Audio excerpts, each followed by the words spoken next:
Good evening, everybody, and welcome back again to Teaching Through COVID. My name is Peyton Bush, and a reminder, I teach junior high science in the Iowa City School District. I also do a ton of coaching. Again, this was supposed to be a daily log of everything going on in my life as a teacher and a coach through this COVID year. Again, typically just sharing some thoughts, ideas, feelings, just about everything that's going on in my building, things that are going on in my district and community, things like that, everything else in between. I did kind of fall off the wagon for a little bit. I apologize for those that have been kind of following along. I have failed to upload a video now for about a week. And so this video is kind of recapping the past week and everything that's kind of happened. I'll try to stay up to date, better so than what I have been doing. But let's get started. Like I said, a bunch of recap I need to get through. I skipped last Thursday, Monday, Tuesday, Wednesday of this week. And so then that leads us up into being on day 27 of our school year. Again, we're moving right along with things to this week. We had our A cohort kids for 2 days, and then we have our B cohort kids for 3 days. So Wednesday through Friday I'm with the B cohort. Monday and Tuesday I was with our A cohort. I guess I will just start with my notes here so that I don't ramble too much and kind of hit on all the key points. So we'll start back at last Thursday. Last Thursday night, the 23rd day of school, in the evening we had a coaches and parent meeting for basketball season because that started this week. So we met with parents. We had to do it via Zoom, but the coaches and administration Zoomed in. Any parents that wanted to were able to join in as well. We went through kind of a presentation of who we are, what the expectations are going to be, but then ultimately, we discussed kind of all the CDC guidelines, the health guidelines that us as coaches and their players have to follow in order to continue to stay out and be on the team, and hopefully in order to allow us to have the complete and full season. So that went really well. Again, like I said, we covered all of our expectations. We took any questions that parents or guardians may have had. There really weren't too many. Really the big difference for this year is we have A and B cohorts. Like I've mentioned in videos past, those are there in the beginning of the week or end of the week, depending on the cohort that they're in. That ultimately is spewing or coming over into the athletic side, at least at the junior high level. We have kind of put a little bit more restrictions on practice and games for these kids at the junior high level. And what that's going to look like is students of the A cohort will have practice Monday and Tuesday and every other Wednesday. The B cohort then is opposite. They'll be always having practice on Thursday and Friday and every other Wednesday. For games, the A cohort will always play and only play on Tuesdays. The B cohort will always and only play on Thursdays. And so each cohort hopefully will get about 4 games, and so then us coaches get about 8 games total. Again, it's not ideal, but at least we're trying to give these athletes a chance to play and participate and be a part of something extracurricular through all of the tough times that we're dealing with. And so we'll make that work. One way or another, things will end up being all right. Hopefully we get to have some games. Again, hopefully we get to finish the entire season. Last Friday, we didn't have any school, so that was kind of nice. And so that led us into Monday. This Monday we started practice, 8th graders, the group that I help coach. We practice in the morning, starting at 7 a.m. sharp. We go from 7 to about 8:30. Then the bell rings, the school opens at 8:35, so then the kids can go get some breakfast before our school day officially starts. So Friday morning, first day of practice with the A cohort, things went really well. Again, just kind of teaching the kids how practice should look, how practice will look at the beginning almost every single time, kind of the expectation for them and what they should be doing. In class, my 7th graders, we kind of started our mini unit on comparing living and non-living objects and organisms, looking at the characteristics that allow us to put something into one of those things. Again, if you didn't know, living things grow. We consume our nutrients and we reproduce. Any living thing does all of those 3 things at one point in their life. If it doesn't do any of those 3 things, it is a non-living object. So just an FYI. My 8th graders, again, we've been covering some weather and climate. We talked about density at the beginning of the week. That led us into this demonstration that we did kind of in the middle of the week here. But Monday went really well. Nothing major, nothing crazy. Like I said, first day of practice, so I was a little sluggish by the end of the day, but we're making those adjustments and we're getting used to it. Tuesday, we continued that conversation with 7th graders with living and non-living, and then I kind of jumped into and introduced levels of classification. We don't do much with that in the junior high level. I just like to share it and talk about it for about a day or so before moving on. My 8th graders on Tuesday, we did this really cool density demo. We made a density kind of cup, or I'm forgetting the technical term for it, but I put a bunch of different things together. We had honey and syrup, water, liquid soap, rubbing alcohol, vegetable oil. We used a tiny washer, a rock, a cherry tomato, ping pong ball, and a wood chip. So I put these into a graduated cylinder. We make our observations and discuss why it layered the way that it did. Again, hitting on density and what causes that, or what causes things to differentiate like it did in the cup. It was really cool because the cherry tomato has the same density as the liquid soap, and so the kids see the rock sink, they see the washer sink, they all think it's the cherry tomato is going to sink, and so it falls through the oil, the rubbing alcohol, the water, but then underneath the water was the dish soap, and the tomato stops in the dish soap, and so that's pretty cool that the kids at least are interested. And I mean, that was kind of an awe moment. It was really cool to have in class.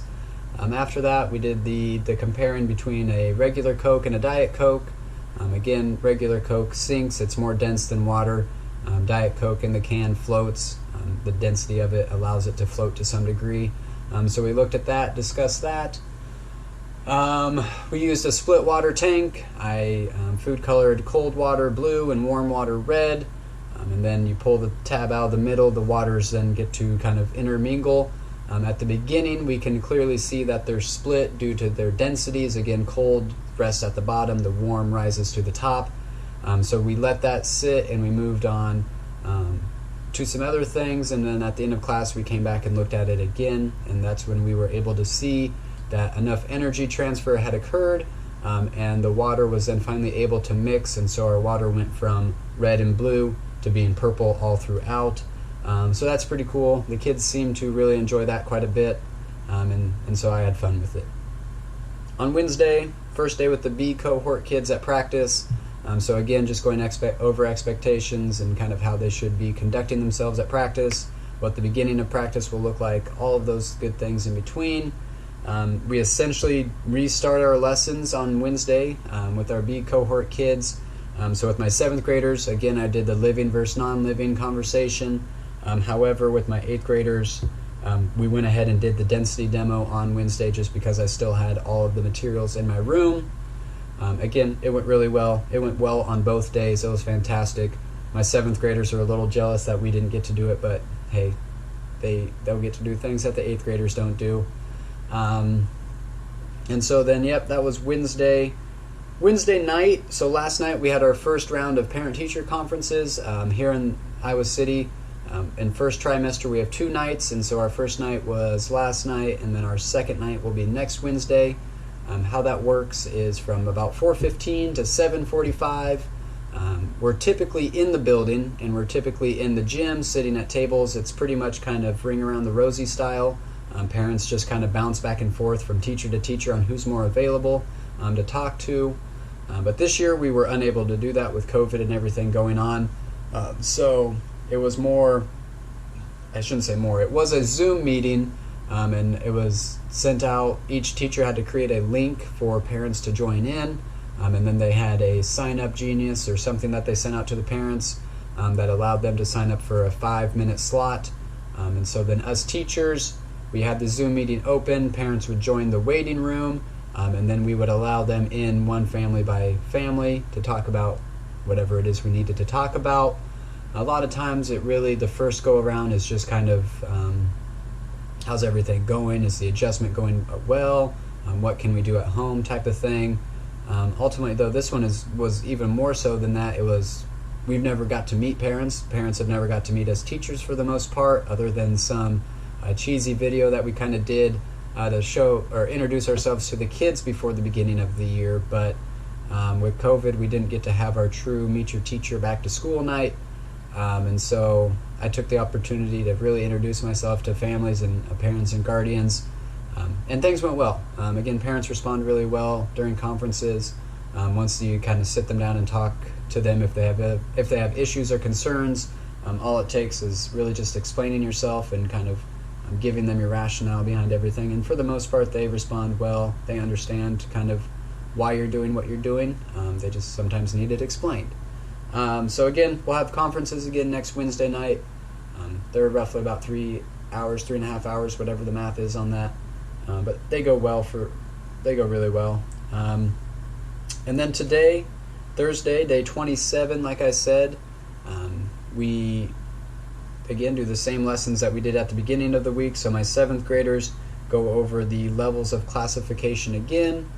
We talked about that briefly. Again, we're working into comparing plants and animal cells. We'll do that next week. That will allow us to go into kind of discussing organs, and we'll do a short mini research project on some organ systems and in particular organs. And that then is a perfect segue into our metabolism unit. And that really is the first 7th grade unit. With everything going on, we've kind of been told to kind of touch base and touch on things that they may have missed last year in 6th grade. And so we're doing that, but then again, we're finding kind of that nice, easy segue into our 7th grade material. And so far it's been working well. And I don't really see an issue that can happen right now because of all the planning that we're doing.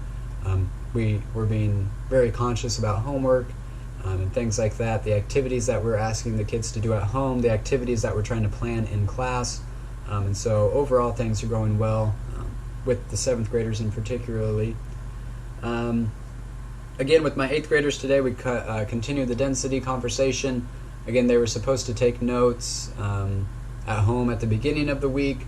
However, we as teachers catch on really quick and understand that necessarily doesn't happen like it should.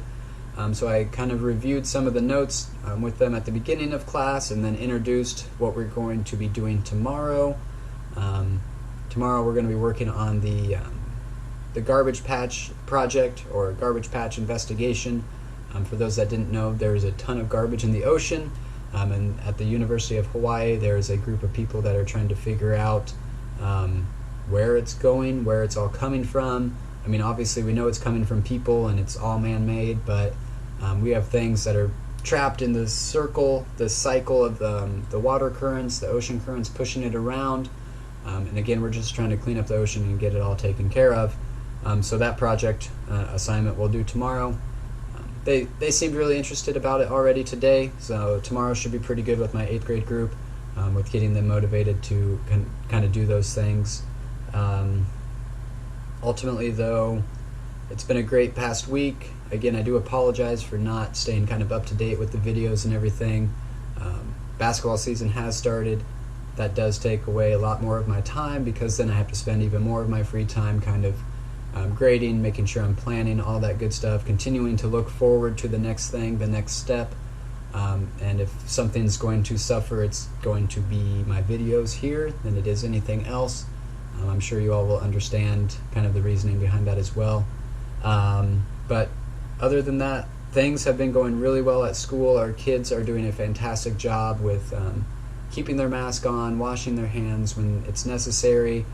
They really do a good job of communicating when things maybe seem out of sorts or they don't agree with something that's going on. It's been great. It's nice to see the maturity level of these kids right now. It's way higher than it typically is at this point in the year. A lot of it may be because there's not 900 kids in the school and there's only roughly 400, but then that's even split in half, so we roughly have about 200 kids in the building per day. Again, that's an extremely small percentage on what's typically in the building, so that helps to some degree as well. There are some times where the excitement is missed. There's a 15-minute window in the morning from when the kids are allowed to be in the building to when homeroom or first period starts. That 15 minutes goes by really slow this year, just because there's not as much going on in the morning. There's less kids in the hallway, there's less commotion. really the expectation is you're not really hanging out in the hallway anyways. And so, again, there's even less people in the hallway to communicate with and chat with. So that causes the time to kind of drag on a little bit. But it is what it is. It's nice. It definitely gives us teachers a time to talk with our homeroom or first period kids, touch base with them really quickly before things even start. It gives us 15 minutes to kind of wander around and go. I like to talk to the other science teachers in the hallway. At the end of our hall is the office, and so the administrators kind of hang out near our hallway as well. Sometimes we like to go down there and bug them some and chat with them. But ultimately, again, it's nice to kind of get out of the room, talk to other people. But nothing beats having the school full of kids and having it be at full capacity, and having the ability to do everything that we're used to doing. But yeah, other than that, tomorrow's Friday. We've gone through 6 weeks of school already, believe it or not. We're halfway through our first trimester, so if you break it down even more, we are 1/6 of the way done with the school year. Man, I knew it would go by fast because every year has gone by fast, but I really didn't think this year would be this fast or go by this fast so far. It has whizzed by. Not that I'm complaining, but at the same time, it was kind of unexpected to some degree. So, again, guys, I hope you're all taking care of yourselves. I hope you're all drinking your water. Please be nice to your friends, your family. And again, whenever you go out, if you can, please wear your mask. Again, we're trying to get back to some sort of normal, and we can only do that if we take care of the virus, take care of ourselves. So again, wash your hands, drink your water, make sure you have a healthy diet, and of course, wear your mask.